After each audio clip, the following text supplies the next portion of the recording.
જય માતાજી મિત્રો, પુષ્પાની રસોઈમાં તમારું સ્વાગત છે। આજે આપણે ગરમ ગરમ ચા સાથે એક ઝટપટ બની જતો તેવો નાસ્તો બનાવવાનો છે। તેના માટે 1 કપ જેટલો મેં મેદો લઈ લીધો છે, સ્વાદ અનુસાર મીઠું લઈ લીધું છે અને 1 ચમચી જેટલું આખું જીરું લીધું છે અને 1 ચમચી જેટલું મેં ઘી લીધું છે। ઘીમાં સરસ લોટને પહેલાં મોઈ લઈશું। મુઠ્ઠી પડતું મોવણ લઈ લેવાનું છે। સરસ મસળી લીધું છે અને મુઠ્ઠી પડતું મોવણ લઈ લીધું છે। હવે થોડું થોડું પાણી એડ કરીને આપણે લોટ બાંધવાનો છે। આ લોટ ના બહુ ઢીલો અને ના બહુ કડક એવો મીડિયમ સોફ્ટ લોટ બાંધવાનો છે। નાસ્તા માટે મીડિયમ સોફ્ટ લોટ બાંધી દીધો છે। થોડો મસળી લઈશું। જો એકદમ સોફ્ટ લોટ બાંધી લીધો છે। હવે અડધા કલાક માટે તેને ઢાંકીને મૂકી દઈશું। ત્યાં સુધી આપણે સ્ટફિંગ રેડી કરવાનું છે। સ્ટફિંગ પણ ઝટપટ બની જાય તેવું છે। 2 થી 3 ચમચી જેટલું નાળિયેરની છીણ લઈ લેવાની છે। 1 ચમચી જેટલી વરિયાળી, સ્વાદ અનુસાર મીઠું, 1 ચમચી જેટલું લાલ મરચું, 1 ચમચી જેટલો ચાટ મસાલો અને અડધી ચમચીથી પણ ઓછો આમચૂર પાવડર લીધો છે અને ખાંડ લઈ લીધી છે। આપણે ચપટીક જેટલી ખાંડ લઈ લેવાની છે। નારિયેળની છીણમાં થોડી મીઠાશ તો હોય છે પણ થોડી એડ કરવાની છે। મસાલા સરસ મિક્સ કરી દઈશું। આમાં આપણે ઘી કે તેલ કશું જ નહીં ઉપયોગ કરીએ। આપણે નારિયેળની છીણમાં મોઇસ્ચર હોય છે એટલે થોડીવાર આપણે એને 5 મિનિટ માટે મૂકશું એટલે સરસ તેલ છૂટું પડશે નારિયેળનું અને સ્ટફિંગ એકદમ આપણું ડ્રાય આમ લચકા જેવું થઈ જશે। 5 મિનિટ માટે મૂકી દઈશું। 5 મિનિટ જેવું થઈ ગયું છે ને મેં હાથેથી આ રીતે મસળી લીધું હતું એટલે નારિયેળની છીણમાંથી મોઇસ્ચર બહાર આવી ગયું છે અને સ્ટફિંગ એકદમ આપણું રેડી થઈ ગયું છે। જો સરસ થઈ ગયું છે। તેની સાઈડમાં મૂકી દઈશું। લોટને અડધી કલાક જેવો થઈ ગયો હતો, રેસ્ટ આપ્યો હતો, તે એકદમ સેટ થઈ ગયો છે। થોડું તેલવાળો હાથ કરી લઈશું અને લોટનો થોડો મસળી લેવાનો છે આપણે ફરીથી। આ નાસ્તો ઝટપટ બની જાય છે અને આમાં કોઈ જ વધારાની સામગ્રીની જરૂર પડતી નથી। પ્લેટફોર્મ પર થોડો લોટને આપણે મસળી લઈશું।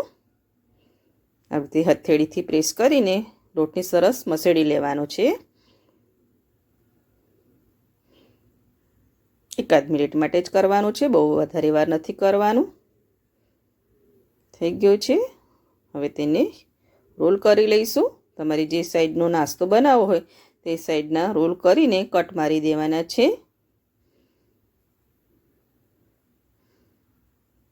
આ નાસ્તાને તમે મિની કચોરી પણ કહી શકો છો।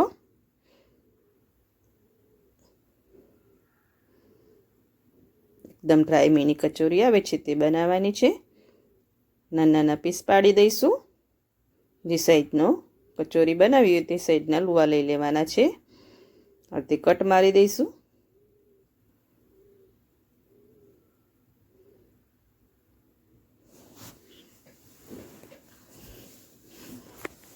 હાથેથી ગોળો વાળી લેવાનો છે। લુવા બનાવી દીધા છે। બધા લુવા બનાવી દઈશું। લુવા બનાવી દીધા છે। હવે તેને વણી લેવાનો છે।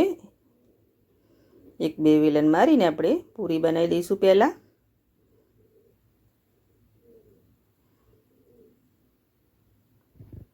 કરી દીધું છે। સ્ટફિંગ લઈ લેવાનું છે। હવે તેની પર આપણે કંઈ એડ કરવાનું નથી, ડાયરેક્ટ જ આપણે સ્ટફિંગ લઈશું। 1 ચમચી જેટલું સ્ટફિંગ લઈશું।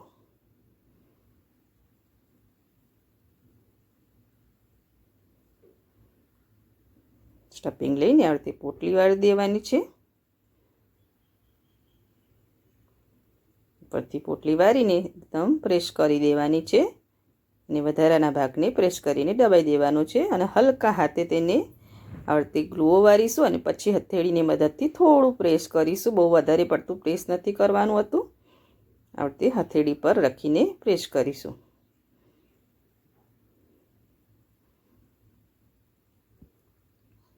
જો પ્રેસ કરી દીધી છે। બીજી એક બનાવીને તમને બતાવી દઉં। લુઓ લઈ લઈશું, તેને પણ વણી લઈશું। 1-2 વેલણ મારીને તેને પૂરી શેપમાં કરી લઈશું।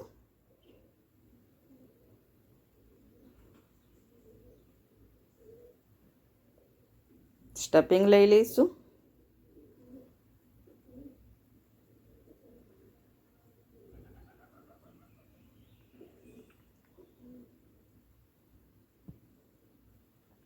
પોટલી વારી લઈશું. જો વધારે પડતો લોટ હોય તો આપણે તેને ખેંચીને કાઢી લઈશું. એને ડાયરેક્ટ દબાઈને પણ કરી શકો છો. જો લોટ વધારે ભાગ હશે તો ઉપરથી થશે, એટલે તેને કાઢી લેવાનો. ફરીથી લુઓ વારીને હથેળીની પ્રેસ કરીને વણવાનું નથી, આપણે હથેળીથી દબાવવાનું છે. બધી કચોરી વણી લીધી છે. હવે તેલ ગરમ કરી દીધું છે, મીડિયમ હોટ ગરમ કરવાનું છે. લોટ નાખીને ચેક કરી લીધું છે. ધીમે ધીમે ઉપર આવે છે એટલું જ ગરમ રાખવાનું છે. તેલ એકદમ ગરમ નથી રાખવાનું. ગેસની આંચ સ્લો જ રાખીશું. ધીમા આંચે આપણે આ કચોરીને તળવાની હોય છે. લઈ લઈશું અંદર તેલમાં. હલકા બબલ્સ થઈ રહ્યા છે, એની જાતે જ ઉપર આવશે. ત્યાં સુધી તેને આપણે અડવાનું નથી. આવતી બધી કચોરી આપણે એડ કરી છે.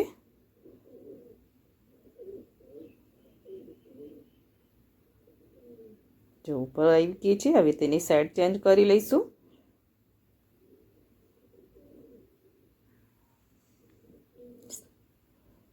મીડિયમ આંચ ઉપર આપણે તેને સરસ એકદમ ગોલ્ડન થવા દઈશું. 5 થી 7 મિનિટ લાગે છે મીડિયમ આંચ ઉપર તેને તળાતા. થોડી થોડી વારે તેની સાઈડ ચેન્જ કરતા રહેવાનું, એટલે બધી સાઈડ સરસ ક્રિસ્પી થઈ જાય. જો ગોલ્ડન થઈ ગઈ છે. જ્યાં તમને બાકી લાગે ત્યાં તેની સાઈડ ચેન્જ કરીને તળી લેવાની. એકદમ ફૂલી ફૂલી બની છે અને એકદમ ક્રિસ્પી બને છે.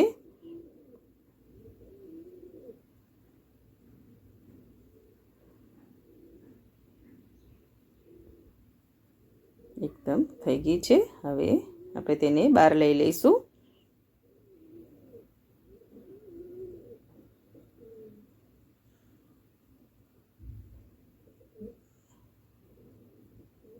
બહાર લઈ લીધી છે. જો એકદમ ક્રિસ્પી અને ગોલ્ડન થઈ ગઈ છે. આવી રીતે આપણે બીજી કચોરીને પણ તળી લઈશું.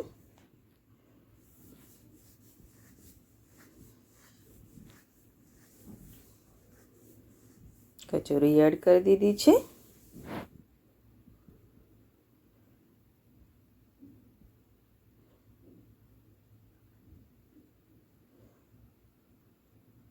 એને પણ થવા દઈશું. એની જાતે ઉપર આવે પછી તેને સાઈડ ચેન્જ કરીશું.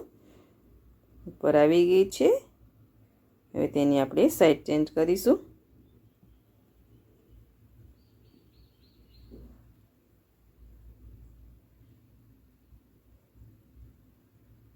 ચા સાથે આ નાસ્તો બહુ સરસ લાગે છે. એકવાર તમે જરૂરથી ટ્રાય કરજો.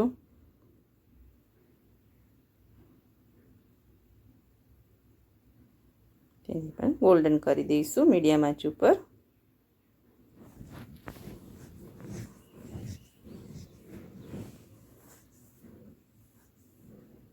ઉલટ પુલટ કરતા રહીશું.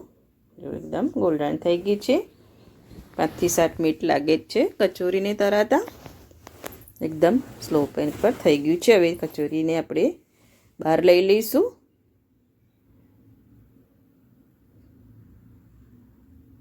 એકદમ ખસ્તા આપણી કચોરી બનીને રેડી થઈ ગઈ છે.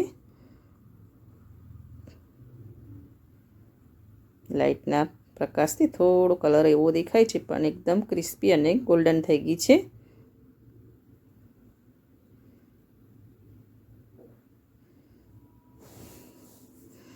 બહાર લઈ લઈશું અને સર્વ કરીશું.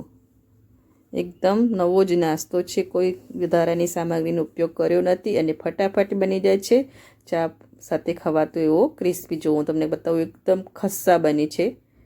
અને એકદમ ક્રિસ્પી આપણી મિની કચોરી બનીને રેડી થઈ ગઈ છે. તમે એકવાર જરૂરથી ટ્રાય કરજો. ફટાફટ બની જાય છે અને બહુ ટેસ્ટી લાગી છે. સવારમાં ચાના નાસ્તા સાથે તમે ખાઈ શકો છો. એકદમ ઝટપટ બની જતી મિની કચોરી.